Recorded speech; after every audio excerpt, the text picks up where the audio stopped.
Hello friends, જય શ્રી ગણેશ. બધાને સ્વાગત છે તમારું મારી ચેનલ ગુજરાતી કિચનમાં.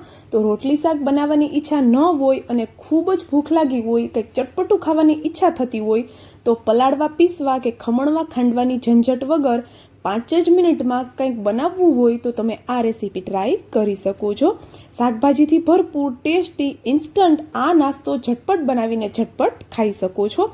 ના વધારે મહેનત, ના વધારે સમય લાગે છે, ના તો અપ્પે પેનની જરૂર, ના સ્ટીમર, ના કોઈ કડાઈ કે પેન. અને સારી વાત તો એ છે કે આ રેસીપી બનાવવામાં આપણે વધારે વાસણ પણ બગડતા નથી, તો આપણે ખૂબ ઓછી મહેનતે અહીંયા એકદમ સરસ એવો નાસ્તો બનાવી શકીએ છીએ. તો આ નાસ્તો બનાવવા માટે મેં અહીંયા અડધો કપ જેટલા પૌવા લીધા છે.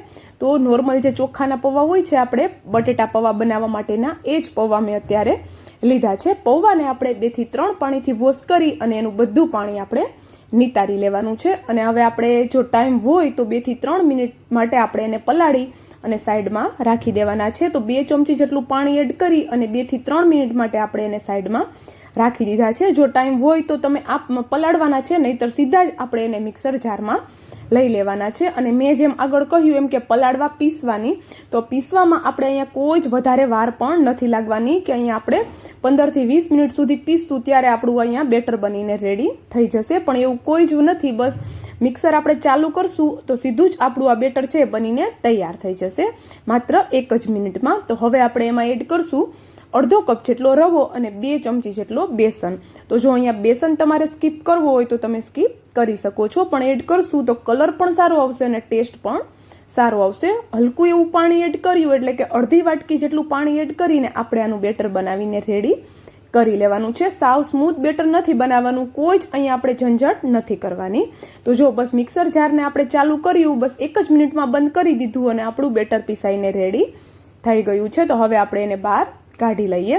અને જો તમારે આને પીસવું ન હોય તો પૌવાને 2 થી 3 મિનિટ માટે જો તમે પલાળ્યા હશે તો બેટરને પીસવું પણ નહીં પડે. પહેલાં તમે પૌવાને હાથની મદદથી મેશ કરી અને પછી રવો અને બાકીની વસ્તુ એડ કરશો તો એકદમ પ્રોપર આવું જ બેટર બનીને તૈયાર થઈ જશે. તો જો હવે આપણે અહીંયા બેટરને એક બાઉલમાં પલટાવી લીધું છે.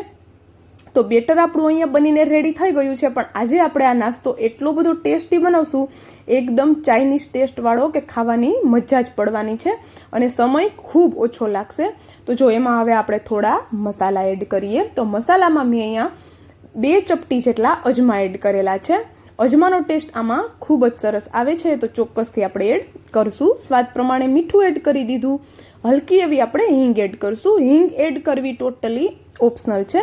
હલકી એવો હળદર પાવડર આપણે એડ કરશું, એટલે કે અડધી ચમચીથી પણ ઓછો આપણે હળદર પાવડર એડ કરેલો છે. હળદર પાવડર પણ ઓપ્શનલ છે, કારણ કે આગળ આપણે સોયા સોસનો ઉપયોગ કરવાના છીએ. અડધી ચમચી જેટલો ધાણા જીરું પાવડર એડ કરી દીધો અને અડધી ચમચી જેટલું જીરું એડ કરી દીધું. બસ આપણા મસાલામાં જે નોર્મલ મસાલા હોય છે, જનરલ આપણે વાપરતા હોઈએ છીએ, એ જ મસાલા અત્યારે આપણે લીધેલા છે. અને હવે આપણે આમાં શાકભાજી એડ કરશું. તો કોઈ પણ તમને જે પસંદ હોય એ શાકભાજીનો ઉપયોગ તમે કરી શકો છો. મેં અહીંયા ગાજર, કેપ્સિકમ, કોબી, ડુંગળી અને થોડું અહીંયા લીલું મરચું લીધું છે, સાથે થોડા લીલા ધાણા લીધા છે. જો તમારી પાસે વધારે શાકભાજી ન હોય તો ખાલી કોબીથી અને ડુંગળીથી પણ તમે આ રેસીપી બનાવી શકો છો. ખૂબ જ ટેસ્ટી એવી લાગે છે. મંચુરિયનને પણ તમે ભૂલી જશો, એટલી બધી આ રેસીપી ટેસ્ટી બને છે. તો જો શાકભાજી પણ એડ કરી દીધા અને સરસ એવું આપણે એક વખત મિક્સ કરી લઈએ. અને જો જરૂર લાગશે તો આપણે હલકું એવું પાણી એડ કરશું પાછળથી, પણ પહેલેથી જ વધારે પાણી એડ નથી કરવાનું.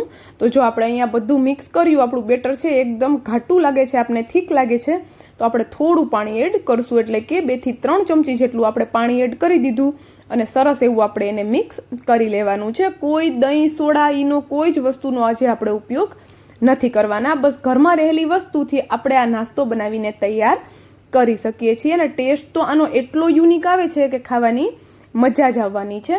તો જો આપણું અહીંયા બેટર બનીને રેડી થઈ ગયું છે, તો હવે લાસ્ટમાં આપણે એમાં સોસ એડ કરીએ.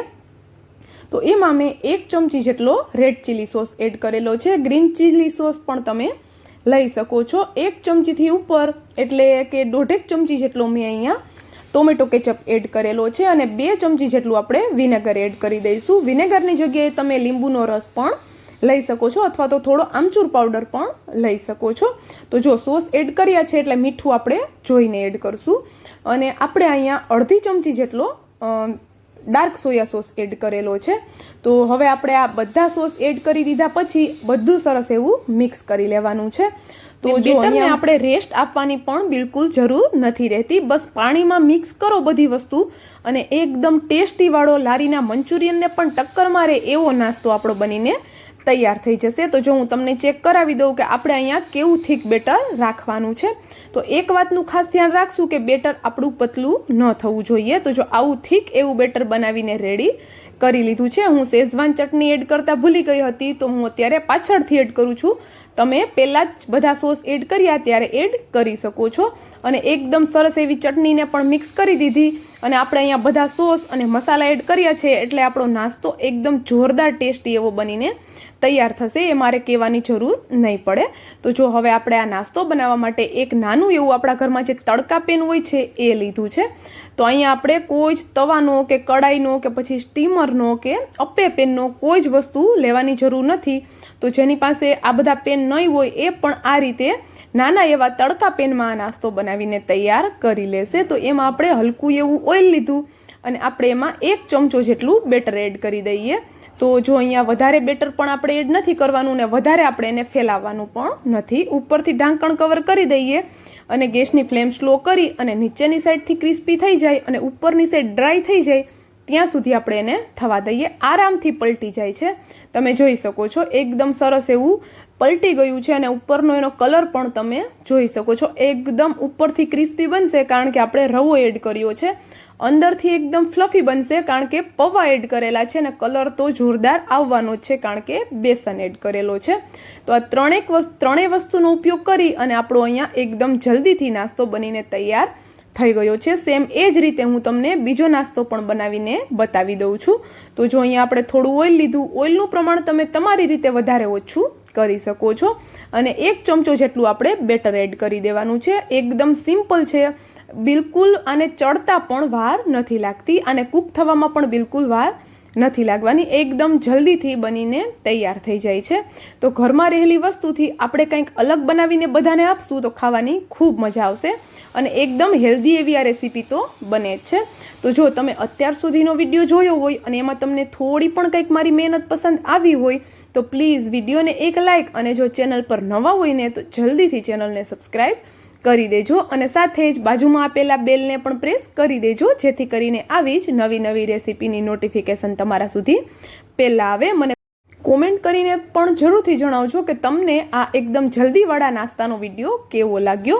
તો આપણો અહીંયા નાસ્તો બનીને રેડી થઈ ગયો છે. And thank you for watching.